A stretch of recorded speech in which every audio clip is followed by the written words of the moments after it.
Welcome everybody, first stage dental students of Kofur University, as well as students and interested individuals from all around the world. In the name of God, the most gracious, the most merciful. Today we are gonna learn about the Recurved Z-spring.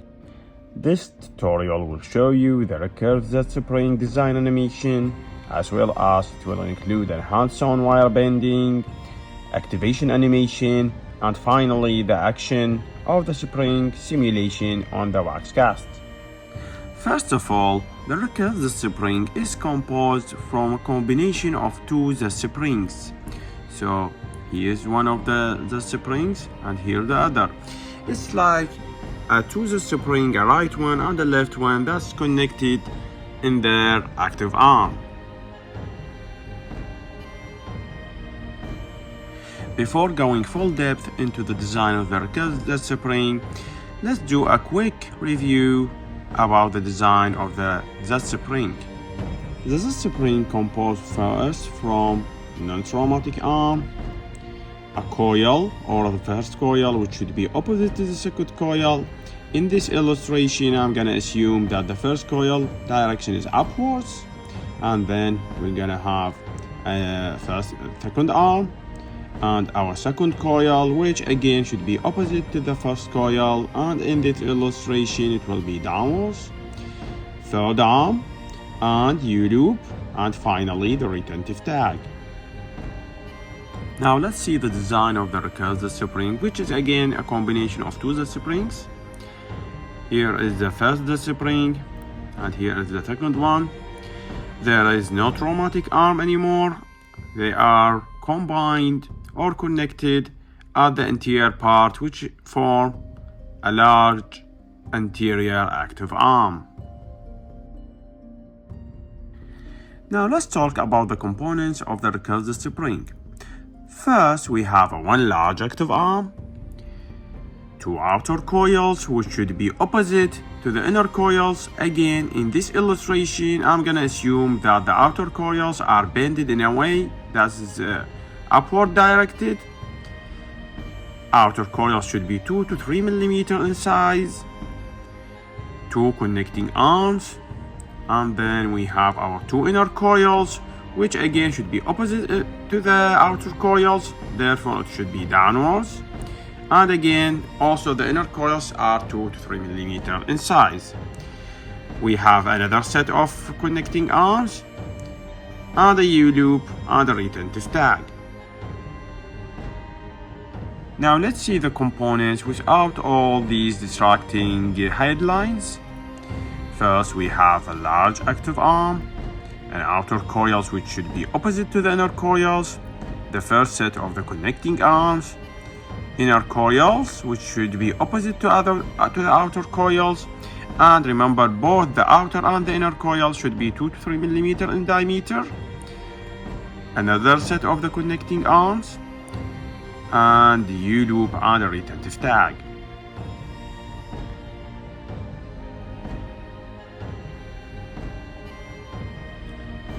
First, we start with our wire, no straightening needed. From the middle of the wire, we're gonna hold it with our fingers and make a slight curve. Don't make it like a notch. Just a slight curve with our finger. This will represent our midline. We curve a little bit more with our finger. Again, this will represent our midline. Next, we're gonna mark the first outer coil. In this demonstration, we're gonna assume that the Recurved Z-spring lies from lateral to lateral. Now we're gonna do our first bend.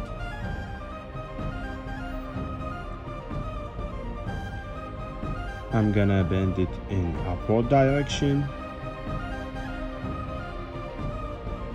Remember, the outer coils direction should be opposite to the inner coils. So if we bend the outer coils upward, the inner coils should be downward, and vice versa.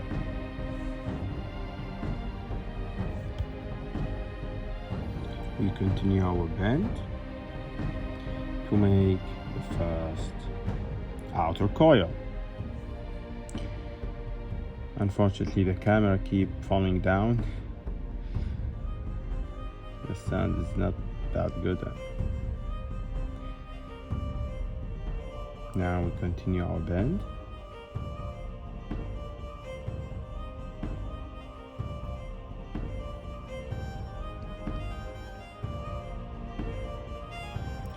We bend the other arm to intersect with the midline of the wire or the notch that we made. As you can see, it intersects with the middle of the wire.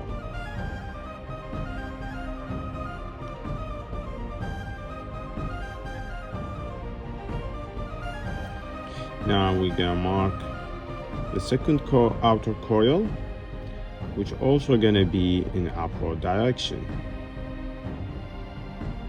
Remember, the coil size should be 2 to 3 millimeter, not more, not less. And the camera is falling again.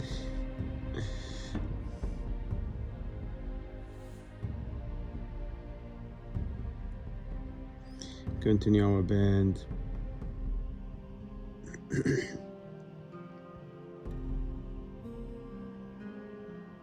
To make it upwards.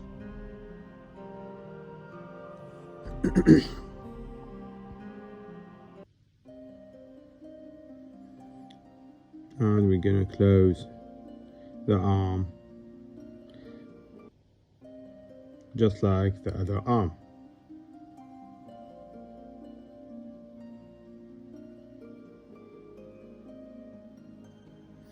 As you can see now, we are closing the arms. We want both arms to intersect at the middle of the wire or the middle of the large active arm. As you can see, we're gonna mark the middle of the large active arm.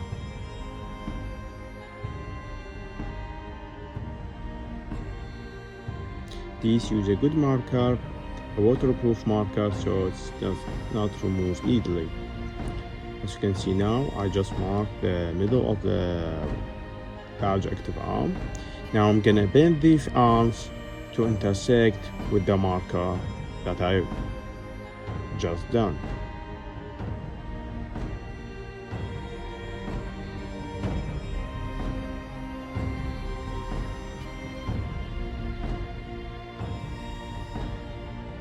Now, as you can see, I just bended the two arms to coincide with the marker that I've done in the middle of the large active arm.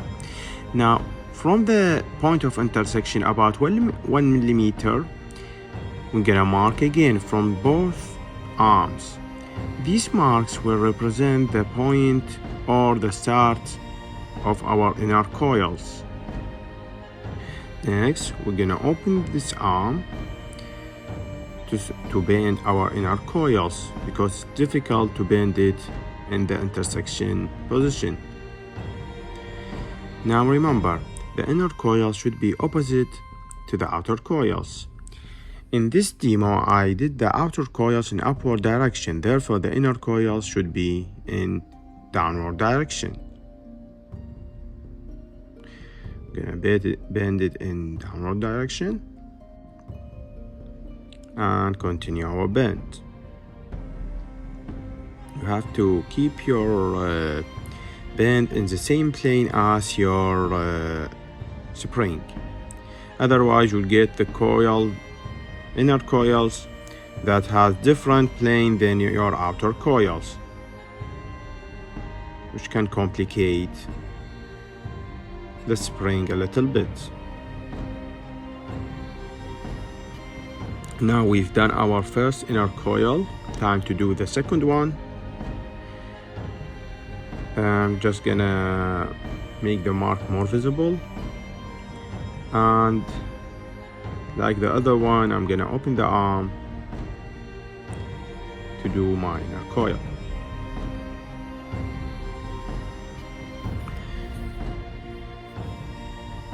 Now again, As we open this arm, we're gonna bend our second inner coil, which also should be downward. Remember to bend the coils at the same plane of the outer coil.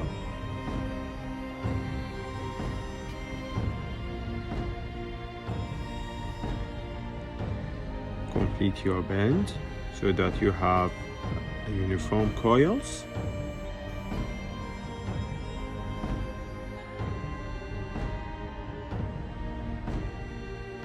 And the camera fell again, sorry. Now we did our two inner coils, a little bit adjustment for the arm. Now as you can see, we have to make it in a passive form. For passive form, these inner coils have to touch the large active arm. So we need to close these coils. First, we start by closing the connected arm. The connecting arm should touch the outer coil. Each inner coil arm should touch the outer coil. Gonna bend it like upward and downward to the coil to keep it in the same plane. As you can see now, one of the arms start touching the outer coil. Next, we're gonna close the inner coils into the passive position. We're gonna hold our large active arm and bend the inner coil towards it. As you can see, we bend it towards it, and thus we have our first inner coil touching the large active arm. Again, we're gonna do it for the second coil, but first we have to close its arm so that it touch or slightly touch the outer coil.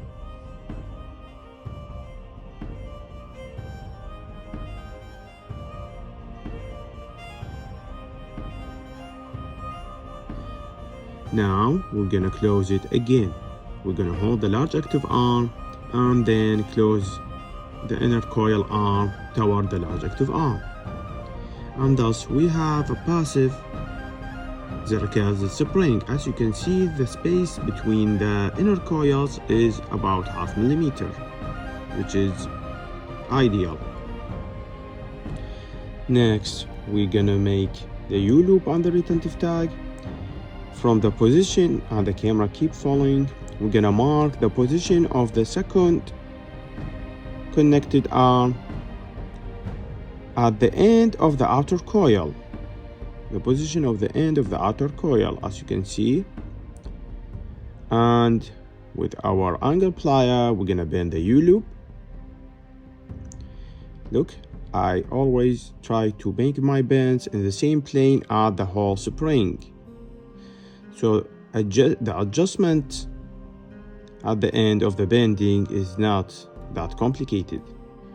Now, we're gonna make the tag which start from half of the arm of the U-loop, which is correspond to half of the connected second set of connected arms. With the Adam plier or the pyramid beak of angle plier, we're gonna make a 90-degree bend downwards and bend. We complete our bend. Okay, perfect. Or not perfect. We need a little bit adjustment. Okay.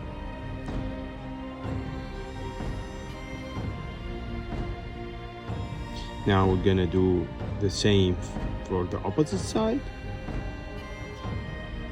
Now mark the U-loop and bend it again.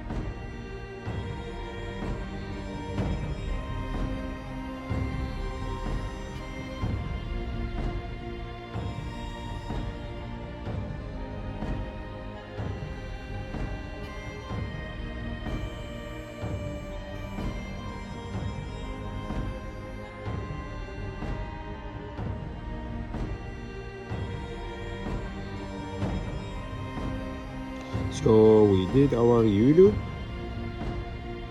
After marking it, continue closing our U-loop, and the camera keep following, and that's why, guys, you don't buy camera stands from China. Now we're gonna continue our bend, and now again from the half of the arm of the U-loop we're gonna make our retentive tag. But first we have to close this a little bit more. Now we're gonna mark half of the U-loop arm about in the middle, yes, here, and make our bends again either with Adam plier or the pyramid beak of the plier.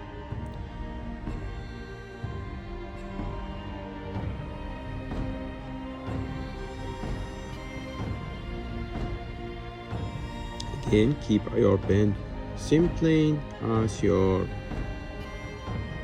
spring. Continue the bend, continue, and that's good. Just adjusting the camera, and as you can see, it's all in the same plane. The wire, the loops, the active arms, and even the tag. Now we start doing our retentive tag, which first start by holding the U-loop arm and doing a downward bend on the tag arm. And as we bend downward, we do some finger adaptation to the wire to give it some adaptation on the pellet.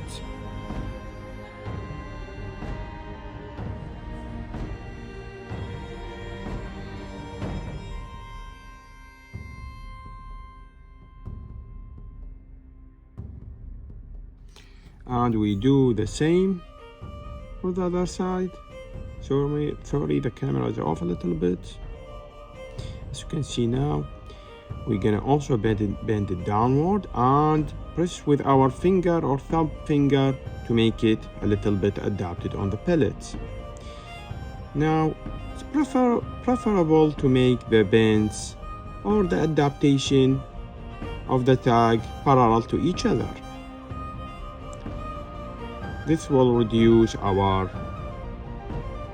adjustment lately. As you can see, the retentive tag are well parallel to each other.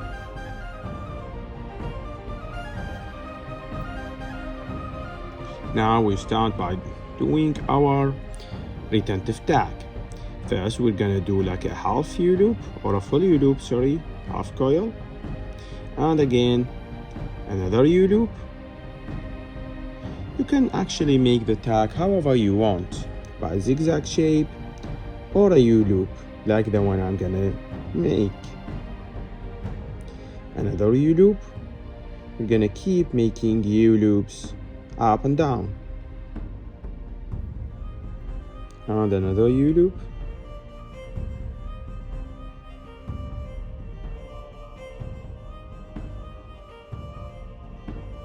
You have to be a little bit patient with it, and I'm also patient with the camera falling on my head every time. Now I'm gonna make the second curve downward, and another curve also downward.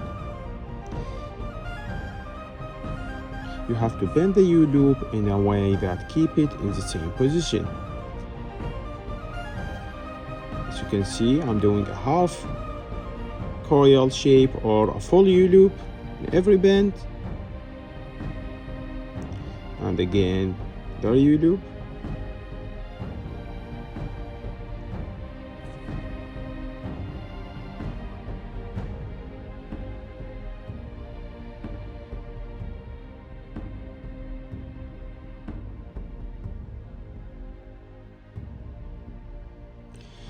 Now finally, I'm gonna make the L shape, which should be downward toward the casts.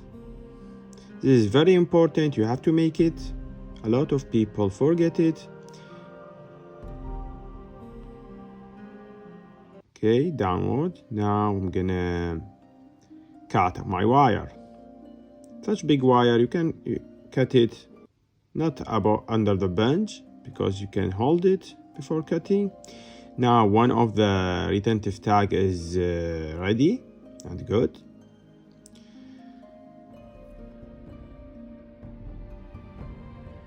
Now we'll start with the next one. Again, we start by making a U-loop.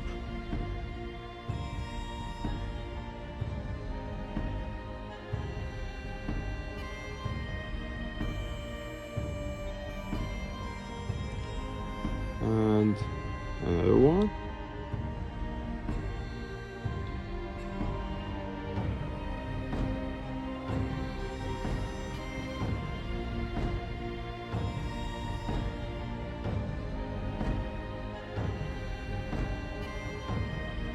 And another one.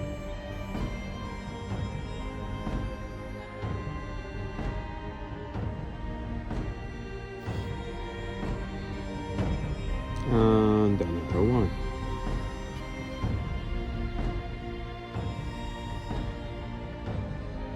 Again, another U-loop. Just like I told you before, you can make the retentive tag simpler by making it in a zigzag shape, which won't take like 2 or 3 minutes. But you can make it also like here, like a U-loop, like the one I made, which will be a little bit more eye candy. But both the shapes, like zigzag or U-loop, works.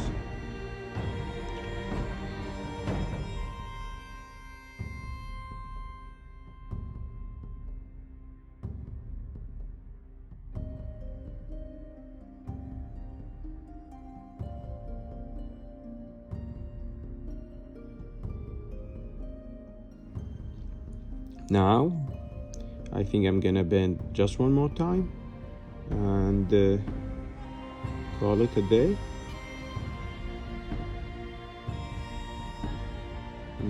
Yes, just the L shape now. Lastly, we're gonna bend just downward without making a U-loop. And next, we're doing the L shape by the Adam plier or the Adam beak, or the pyramid beak of the angle plier. Again, we're gonna cut it, not under the bench because the wire is a little bit long and I can hold it with my finger. If the wire was short, please guys, you have to be careful and cut it under the bench. Now, as you can see, the tags are almost parallel to each other. Again, if we see it from the side, they are parallel almost to each other. And our spring is also on the same plane. I'm adjusting this coil. As you can see, it's all in the same plane. The inner coil, the outer coils, the connected arms, the retentive arms or retentive tag, or are in the same plane. They are parallel to each other. As you can see, again, the large active arm coincide with the outer coils and the inner coils, and the retentive tags are parallel to each other. Now, as you can see, it's well adapted on the tooth, but it's not good. Why? Because we want it perpendicular on the tooth, not well adapted. We want it perpendicular so that it moves the teeth in labial direction. So we're gonna make it active, or sorry, perpendicular. By holding the spring from here, I'll make a bend downward on the tag. This will make our spring perpendicular on the teeth. This is a very important to make in the Z and the recurved Z-spring. It has to be perpendicular on the tooth. Otherwise, you're just gonna make activation one after another and the tooth will not move even a single millimeter. Now we're gonna make a little bit adjustment for the tag. As you can see here, we're making some adjustments so it's well adapted on the tooth and the palate. And the camera keep following. I have to buy another stand for the next video. As you can see, it's good. It's well adapted. Now let's see it after holding it with wax buttons. As you can see, the spring are the same. Is the same plane. The tags are well adapted to the pallet, and the coils are almost in the same size, which is 2 millimeter. And we have the outer coils outward, the inner coils downward, and very important, it has to be perpendicular on the teeth to be moved. Now let's do a close-up to our spring. As you can see here, we have inner outer coils the same size. Let's see the plane of the coil. It's on the same plane, the spring and the coils and the large active arm. From the lateral view, we're gonna see the retentive tag also parallel, the outer coil, the large active arm is parallel with the inner and the outer coils, and the other outer coil, and again the retentive tag, the left retentive tag, and that's our recurved Z-spring.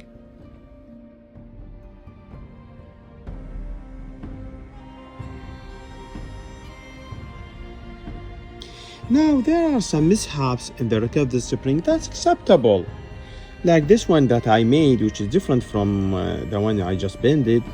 As you can see, there's a space between the coils like 1.5 millimeter. One of the inner coil also mismatch the other coils, and the coils are a little bit smaller. It's not the end of the world. The most important thing that you have to keep in your mind are the parallelism or the spring in the same plane. All the outer coil, the inner coils, and the large active arm should be in the same plane. And also the retentive tag preferably should be parallel to each other. That's the most important thing for you to have an efficient working recurved Z-spring.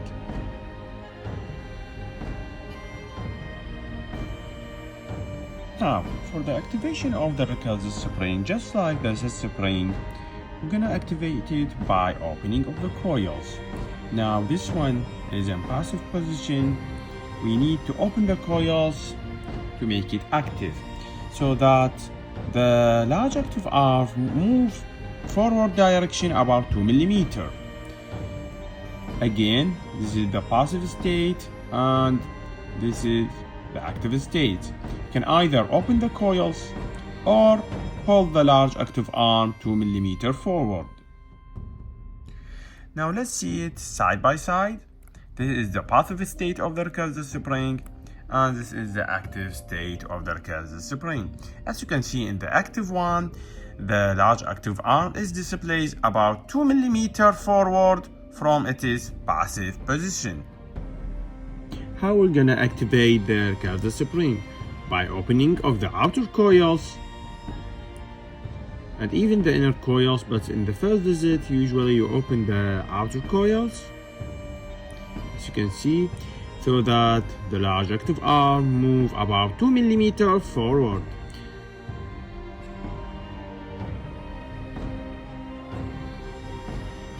And it's now active. Also, you can activate it by holding the large active arm and pulling it forward.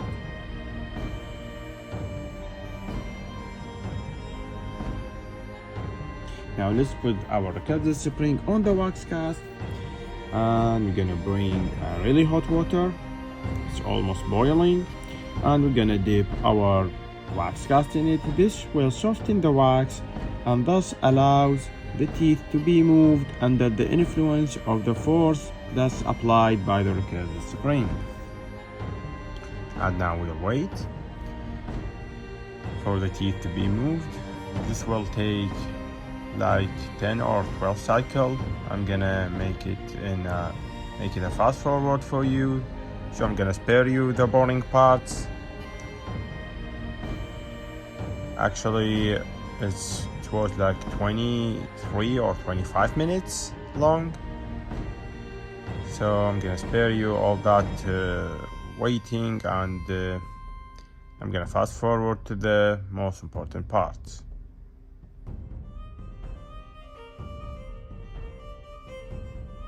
Again, we dip it in the hot water, and again, and now I'm gonna change the hot water into a more boiled one. Again, another cycle,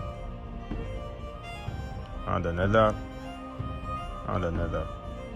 Now, as you can see, after like about 10 cycles or 12, the teeth are proclined a little bit, and it's no longer retroclined. Now let's do another cycle, or one or two, to see if we reach our limit with this activation. As you know that the recurved Z-spring, when activated, it does not push the teeth indefinitely. It's reached a level that it won't push the teeth anymore. So you need to activate it like about 2 weeks intervals. And yes, after 2 cycles, we see no change in the proclination of the teeth. This means that the recurved Z-spring has reached its limit with this activation.